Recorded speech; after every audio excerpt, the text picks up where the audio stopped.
Hello YouTubers. Update video on Patrick's 1964 Galaxie 500 XL rebuild. So the latest parts that were installed was the rad support, which he had powder coated, and this piece, don't know what it's called, original part powder coated. He got the rad record, so that was original to the car. New expansion tank and new hoses.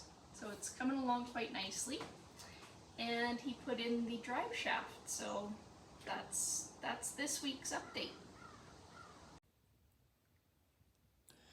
In this installment, I thought I'd show you what I did to get my shaft redone on my 64 Galaxie. What I did for the yoke is I had actually originally ordered one for an AOD. What I didn't realize was the barrel diameter. There's two barrel diameters here, 1.5 and 1.6 inch. I had ordered one not knowing there was a difference, found out later that there was. So the one I ordered had a 1.6 inch diameter. So what I ended up doing a bit of research, and there is nothing that really tells you how to do yoke for an MX transmission into a Galaxie.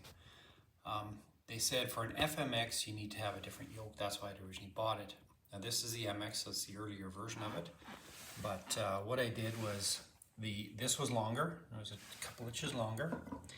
So what I did is I had it machined shorter, so that the splines are in most of the way.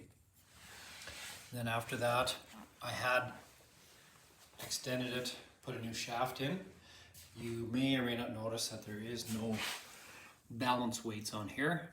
What the machine shop did is they concentrate more on having it straight. So they have a spec, I think it's 2 or 3 thou from one end to the other to make sure that the shafts are straight. We'll see how it works. They said they've had good luck with it in the past. And then we'll just make sure the measurements are correct.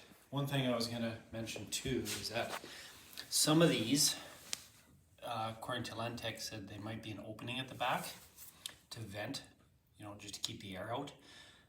If it has it, he said you should spot weld it or tack it or put a plug in somehow to make sure that the oil doesn't leak out of there, because the newer ones don't need that. This one didn't have one, but just thought I'd give you guys a heads up on that. What else is there? I think the other thing is, if you're going to measure it, what I did is I measured it and I assumed that my yoke wasn't touching the end. I assumed that I had to extend a little further because I'd cut off 2 inches. What I'd suggest you do is get this yoke cut, put it in, measure it, and then get the shaft done, because I mismeasured, assuming that I had to extend the length. Good news is it was too long, so all I had to do was shorten it. But it's just a bit of a note, so get the yoke shortened if you're going to use it on an MX, and then measure. I think they said to basically put the yoke in all the way, pull back 1 inch, and then measure center line to center line, and then give them that dimension. All right, I'll let you know how it goes. All right, as you can see, I have the expansion tank installed. I've put the rad hoses in. I had to buy them from a couple of companies here. Bought some of this stuff a long time ago. The upper and lower rad hoses do have the Ford logo. Found a little bit of interesting stuff in here. So the fan blade is actually from a 1970. It's really tight up against here. I'll figure out how to, if that moves ahead. If it moves ahead, it seems to create a little bit more space. So hopefully when I put the fenders on, it is. See, the powder coating actually came up pretty good. I did have to repair the rad support, but it actually looks pretty good. New bolts I got from Bud's Classic Car. Of course I did powder coat all this stuff. As for the rad, I went to get a record.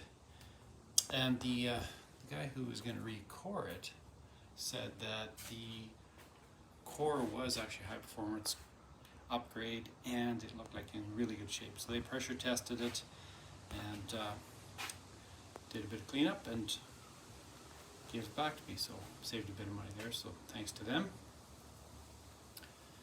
As for the rest of the engine, it's all going reasonably well.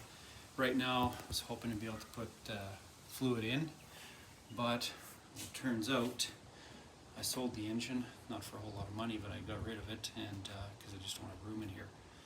And I'm missing a couple pieces, so I had to buy this fitting for my rad hose that goes on the water pump, and I'm just waiting for the fitting that goes on the top of the intake there to be able to connect to my heater core hoses. Once those come in, then I should be able to continue on with filling it up and getting it one step closer to running. The other thing I was going to mention is that my drive shaft is finally in. So just go underneath here. You can see it's in place. Can't see very well at the far end here, but it is in place. Now these U-bolts, they're different. One's fine thread, one's coarse thread, so I'm gonna get, I ordered a set, they should come in next week. I'll put them in, get that finalized, and should be good.